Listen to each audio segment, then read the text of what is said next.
Hello everyone and welcome to Slipjoint Sawyer. Today we'll be taking a look at a really cool piece of cutlery. This is actually an older USA made Schrade, and this is one I actually picked up from Zen Ali. So Zen, thank you very much for reaching out to me and asking if I wanted to pick up any of the stuff you were moving on. I had to have this Barlow. It's absolutely beautiful. Great bit of history, and Zen, if any of you are aware of Zen, he keeps all his stuff pristine. The stuff he buys mainly is sort of just in excellent condition. I mean, and this one is nothing short of that at all. I mean, I have used it Zen, so I'm sorry there is patina on the blade, but I couldn't help myself. I just love it. But it comes in this wood grain style box. It is a cardboard box. You can see we've got Schrade Cutlery, established 1904.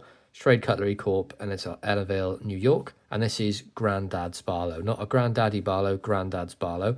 And the model number is, get to focus, 206. Nothing else really on the box. Got 206 on this end. And I mean, it's in such good condition, this box.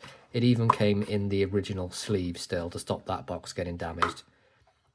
But inside, let's have a look at this. Look at that. Why have we gone so yellow? Let's move some of that out of the way. Look at that. Grandad's Barlow. Inside the box still have this little cutout, although it is a little bit damaged, but that doesn't matter at all in the slightest. And then we have the original instructions and how to keep your knife safe. And then inside that, it's just all the instructions. And even that's in pristine condition about the lifetime warranty, how to sharpen, their sharpening products they had. And on this side, you've got Schrade Cutlery, since 1904, America's finest. Use and care of your Schrade knife. All that good stuff down there. And then we also have in there the Schrade full lifetime warranty, and how you can sort of contact and all that sort of stuff. Let's pop that back in the box and take a look at this absolutely beautiful Barlow. Look at that. So now this is Delrin covers, sort of, I'm going to say jigged. It's not really sort of worked to look like wood grain. Honestly, I love the colour of this thing. It's all that like deep brown up here down to a lighter caramel colour down the bottom. And then we have these really beautiful worked nickel silver bolsters, which of course are lined and slightly pinched at the end. And you do have brass pins holding this together. Carbon springs with brass liners. I mean, you can see the build quality on this thing. That light going up and down the back spring, there's not a gap in sight. And the termination is absolutely perfect at this end as well.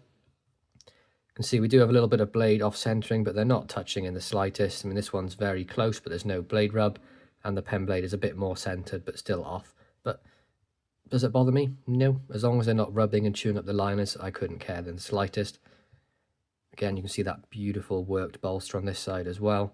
And again, more of the design of that sort of Delrin. You can see how it's pretty much mirrored from side to side. If I do that, you can see it's pretty much just the same bit, just made to fit on different sides. So it's a two-bladed Barlow, very traditional Grandad's Barlow style knife. We'll just do some specs and take a little look more around the knife. So in true Barlow fashion, it's pretty much right at the 3 1/4, just over 3 1/4 inch close length. Thickness with a two blade is pretty much bang on 1/2 inch, so that's not going to be any sort of sticking out any sort of slips, doesn't cause them to bulge or anything like that. It's a nice comfortable knife to carry. You get two blades on the front, then you get the pen blade, and that has a really great action. And look, this blade has not been used. I put an edge on here, that's all I've done is sharpen this up to get it to usable edge. Nice sort of toothy 600 grit and then stropped. Listen to the snap on this. Isn't that fantastic? About a 7.5 pull on that pen blade. And the blade length then we are looking at 1 3/4 and a 1.5 inch cutting length. So very UK legal, that blade. On the back, nail neck is slightly hidden, but still accessible enough that you're able to get to the blade without having to do any sort of weird angles. You can just go straight in from the side. Look at the clip point blade on that. Apologies for the patina. I've used this knife and I've loved using it every second I've used it. You can see that the grind lines on there, nice little edge all the way around on both sides. Now I didn't change the angle of the edge. All I did was sort of get it to being properly cutting sharp. You can see we've got a swedge on this side and on the front of the blade with that beautiful crescent moon nail nick. The tang stamp down here, we have Schrade USA and then 206, which is the model number, and I believe this being 90s to early 2000s, I believe, based on that tang. I could be completely wrong, but based on the condition of the knife, I can't see it being much older than that. Action is great on the clip point, a little bit less, right about a 7, and a nice snap on the open. We have a blade length then of the main of 2.5 and then a 2.25 inch cutting length. Now I absolutely love Barlows.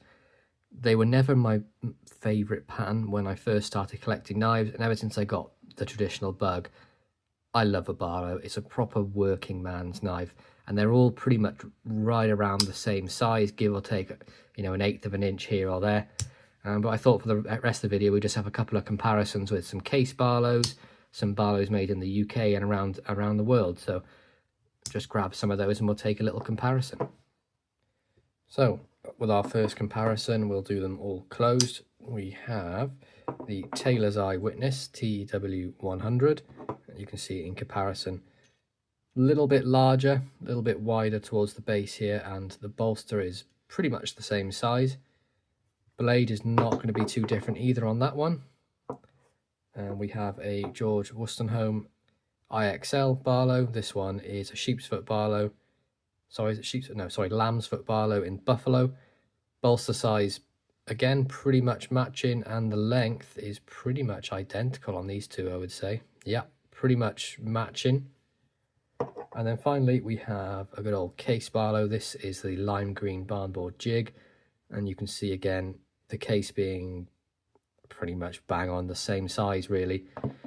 Blade differences then, I would say the case is probably the closest, being clip point. This one's not a clip point, but the blade shape being the closest, with the only real difference being the swedging and compared to the case. I mean, nail nicks are pretty similar. Tang's a little bit larger on the case, so you get a little bit less of a cutting edge. But if you want something with the largest blade, this Tailor's Eye Witness is a great knife. See that there? The belly on that blade, the length is no different, but the belly really makes it for me, and that nice upswept tip at the end. But there we go, guys. That is my review on the Schrade Cutlery Grandad's Barlow, and that model number again is 206. I really hope you enjoyed this review. Please be sure to like, subscribe, and ring that bell for notifications, and I'll catch you guys in the next one. Peace out.